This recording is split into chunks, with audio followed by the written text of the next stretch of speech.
Men who had been harassing her backstage for years were laughing and enjoying themselves.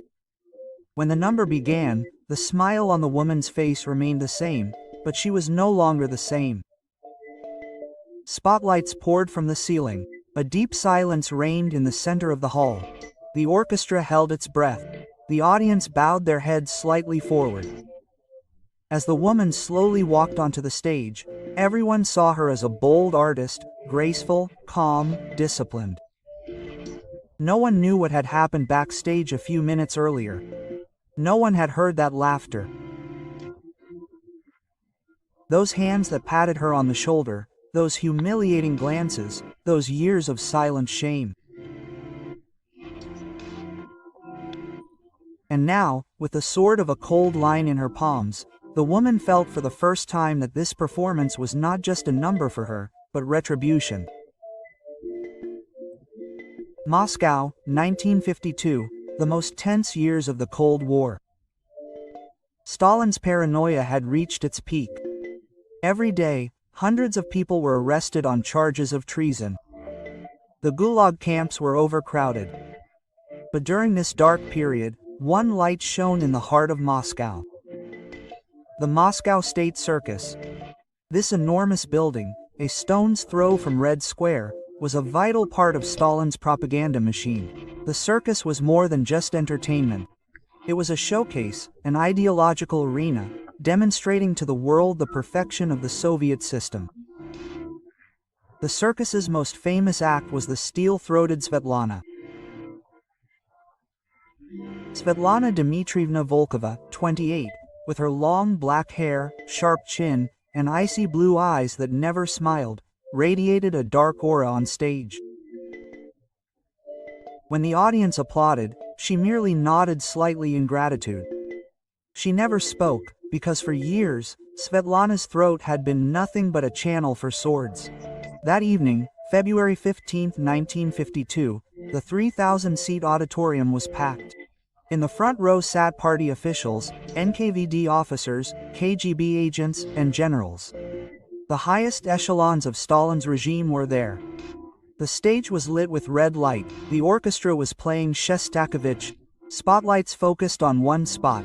Svetlana walked out onto the stage, in a shiny black swimsuit, her hair in a tight bun, no makeup, pale as a vampire. In her hands was a gleaming steel sword 80 centimeters long. The audience held its breath. Svetlana raised the sword. The light danced on the metal. Then, slowly, she brought the sword to her mouth. The audience froze. The sword entered her mouth.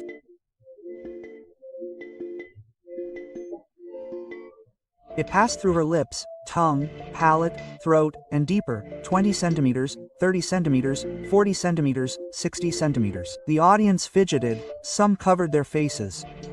Svetlana didn't stop. The sword sank to her stomach, then slowly pulled it out. The audience erupted. Applause thundered.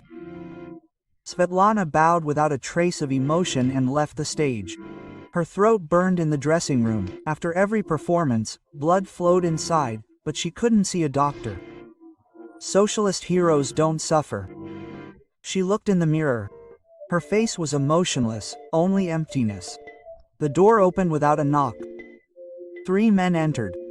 Party Secretary Yuri Mikhailovich Sokolov. Fat, reeking of sweat and vodka, 52 years old. From Stalin's inner circle, Bery's right-hand man. Captain Igor Alexandrovich Petrov. 35 years old, tall, broad-shouldered, one of the youngest and most ruthless KGB agents. Svintsov's gray eyes, cold and dead, a specialist in attempts. Colonel Viktor Pavlovich Krupin, 58 years old. Dry, bony, wrinkled. An old NKVD officer. He shot hundreds of people with his own hands during the Great Purge of 1937. The fire of the devil still burned in his eyes. Yuri locked the door. Svetlana, he said with false tenderness. You were magnificent again. Svetlana silently washed off her makeup. Yuri came closer, put his hand on her shoulder. His fingers were greasy and damp. Are you a symbol? he said, a symbol of Soviet might.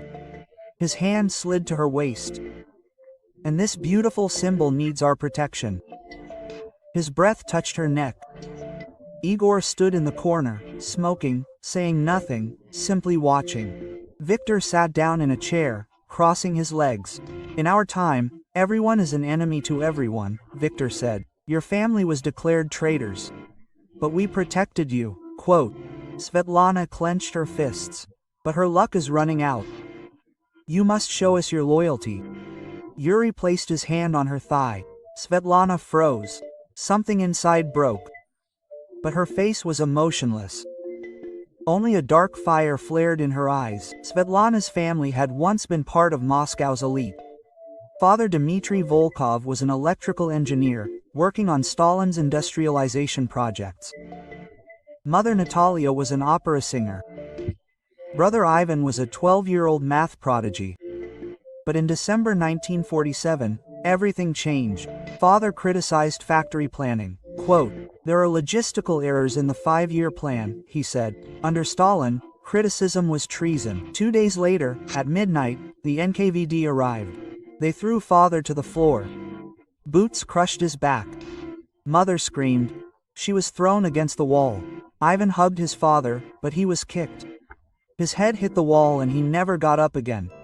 Svetlana stood in the corner and watched. She could do nothing. Father was sent to Siberia, to the Vorkuta labor camp. 6 months later, he froze to death. Mother was never seen again. Svetlana was sent to the circus under the guise of cultural rehabilitation.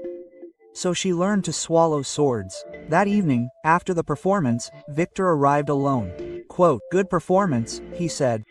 Svetlana was removing her makeup. Victor approached. You are talented, but talent is not enough. More talented people freeze in Siberia. He touched her shoulder, neck, chest. Be smart, cooperate with us, otherwise you will disappear too. He unzipped his fly. Now kneel. Svetlana froze, looked in the mirror. In that moment, something inside died, but something else was born. That night she submitted to Victor, but swore. This is the last time. Next time, you will kneel and not rise. Svetlana thought about suicide hundreds of times, but death is the easy way. She chose revenge. The plan was simple. 1. Gain trust. 2. Isolate one by one. 3. Kill. But not just kill. Kill fairly. Victor raped. He will lose his manhood. Yuri humiliated. He will lose his honor. Igor watched. He will lose his eyes. March 1953. The night of Stalin's death. Moscow in chaos. Everyone was crying. Red Square was full of people. But the circus was on. The party said, life goes on. That evening, Victor came alone. Yuri and Igor were at the funeral. He closed the door. Stalin is dead. A new era begins. I will become even more powerful. Barry will come to power. Svetlana smiled. Congratulations, Comrade Colonel. Victor approached. Today is a special day. I want a special gift. Anything. Victor grinned. Show me a special number without clothes. Svetlana took the sword. Of course, but a different number. Different? Yes. This time you will participate too. Victor laughed. I swallow the sword?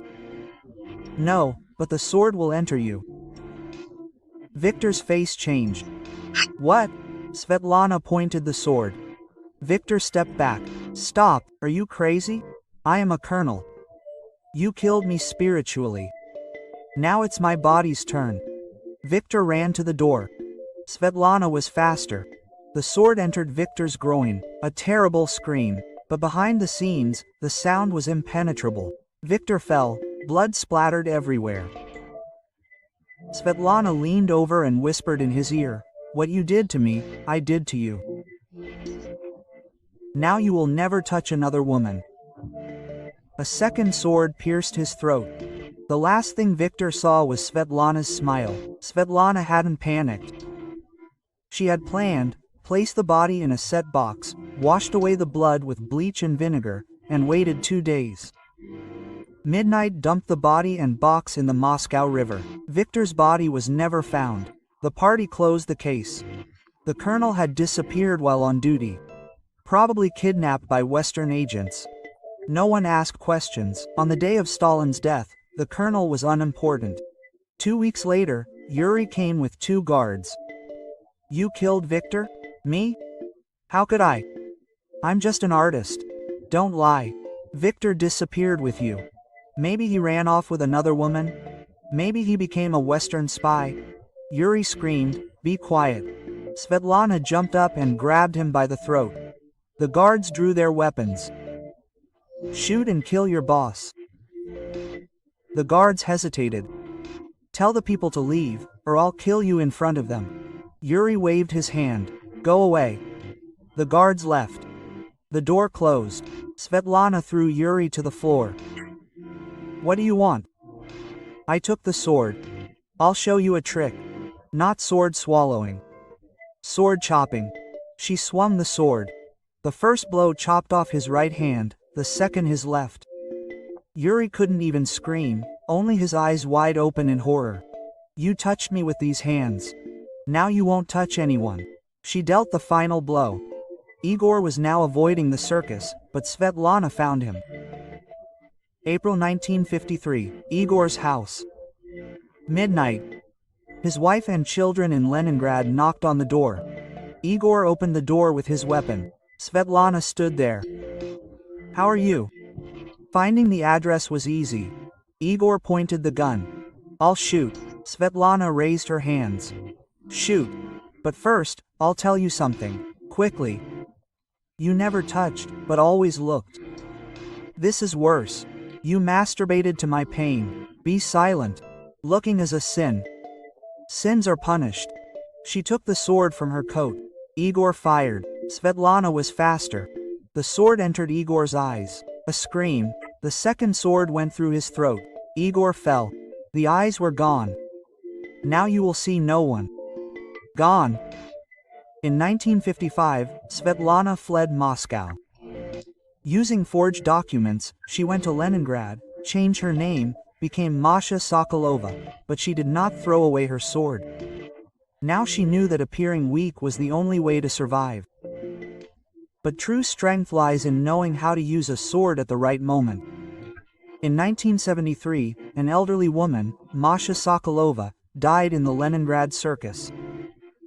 No one came to the funeral, but when the body was cremated,